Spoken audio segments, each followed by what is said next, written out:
नमस्कार, मैं हूं नगमा और आप देख रहे हैं ट्रेंडिंग स्टोरी विद नगमा। एक खबर जिसके बारे में मैंने आपके साथ कल भी चर्चा की थी और जिस पर हमारी नज़र बनी हुई है वो है राजधानी दिल्ली में 11 साल पहले हुआ एक बलात्कार का मामला, छावला रेप केस के नाम से जिसे जाना जा रहा है। और एक बार फिर से वो चर्चा इसमें इसलिए है क्योंकि 11 साल के बाद सुप्रीम कोर्ट में जब कल इस पर फैसला आया, जो वो दोषी जिन्हें निचली अदालत और हाई कोर्ट ने दोषी करार दिया था और फांसी की सज़ा दी थी, सजाए मौत दी थी, उसे सुप्रीम कोर्ट ने उन तीनों को बरी कर दिया। और उसके बाद से इस पर सवाल उठ रहे हैं कि आखिर इस गैंग रेप और उसके बाद निर्मम हत्या के दोषियों और आरोपियों को सुप्रीम कोर्ट ने बरी क्यों किया। तो अब उस पर विस्तार आ गया है। सुप्रीम कोर्ट का जो जजमेंट है उसमें ये बताया गया है कि आखिर ऐसा क्यों हुआ। तो सबसे पहले आपको बता दें कि सुप्रीम कोर्ट ने क्यों बरी किया है, जिस पर जो वकील हैं पीड़िता के परिवार की और बाकी तमाम सामाजिक कार्यकर्ता, महिलाओं के अधिकारों की बात करने वाले और हम सब आम लोग बहुत ताज्जुब कर रहे थे और बहुत दुख भी था कि आखिर ऐसा फैसला क्यों हुआ।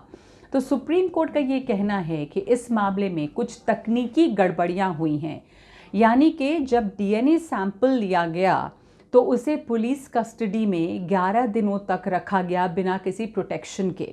तो सुप्रीम कोर्ट के कहने का शायद ये मतलब है कि इसलिए इसके साथ कोई छेड़छाड़ हुई या नहीं हुई, इसे हम नहीं जानते।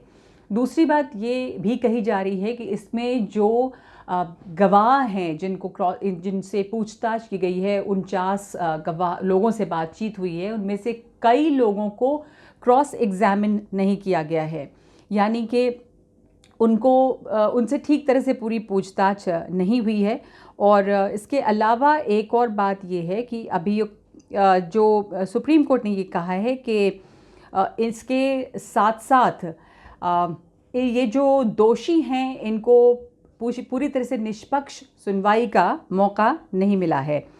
तो डीएनए रिपोर्ट का आधार क्या था, इसके लिए सही तकनीक का इस्तेमाल नहीं किया गया है। ये सुप्रीम कोर्ट का कहना है कि ट्रायल कोर्ट और हाई कोर्ट ने इस बात की जांच नहीं की कि डीएनए रिपोर्ट का आधार क्या था और इसके लिए सही तकनीक का इस्तेमाल किया गया या नहीं। और अभियोजन पक्ष अभियुक्त के खिलाफ जुर्म साबित करने में नाकाम रहा है, ये कहना है सुप्रीम कोर्ट का। सुप्रीम कोर्ट ने यह भी कहा है कि वो मानता है कि ये बहुत ही घृणित अपराध है, लेकिन सबूतों के अभाव में अदालत के पास उन्हें रिहा करने के अलावा दूसरा विकल्प नहीं है।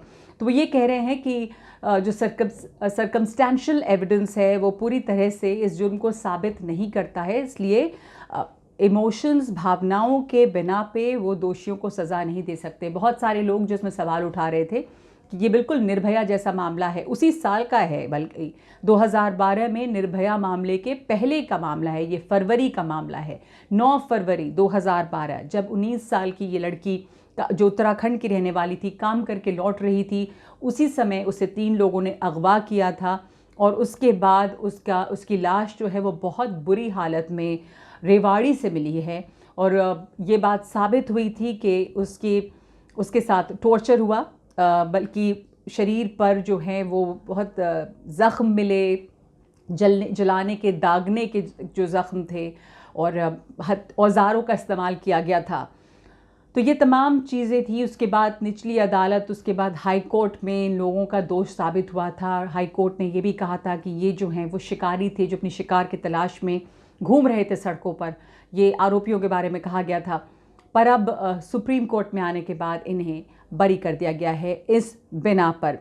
तो इसलिए अब ये जो वकील थे पीड़िता की, उनका ये कहना था कि इनको बरी नहीं करना चाहिए, लेकिन जो दूसरी तरफ से वकील थी उनका ये कहना है कि इन्हें सुनवाई का मौका मिलना चाहिए और सुधरने का मौका मिलना चाहिए। उनकी यही दलील थी एमिकस क्यूरी की, यानी कोर्ट की जो सहयोगी हैं। तो वो वरिष्ठ वकील सोनिया माथुर ने सुप्रीम कोर्ट में दोषियों के साथ सहानुभूति बरतने का अनुरोध किया था और कहा था कि अदालत को दोषियों को सुधरने का मौका देने पर विचार करना चाहिए। और ये जो सुप्रीम कोर्ट की बेंच थी, इसमें जस्टिस यू ललित थे, जस्टिस रविंद्र भट्ट और जस्टिस बेला त्रिवेदी। इस बेंच ने ये फैसला सुनाया था जिसमें कहीं भी कोई मतभेद नहीं था। तीनों ने एक ही मत से ये फैसला दिया था और शायद इसलिए ये फैसला आया क्योंकि जो सबूत पेश किए गए थे उसके मुताबिक जो आरोप हैं वो पूरी तरह से साबित नहीं हो पा रहे थे। तो कहीं ना कहीं कमी जो है वो पुलिस की जांच में और निचली अदालतों में बताई गई है।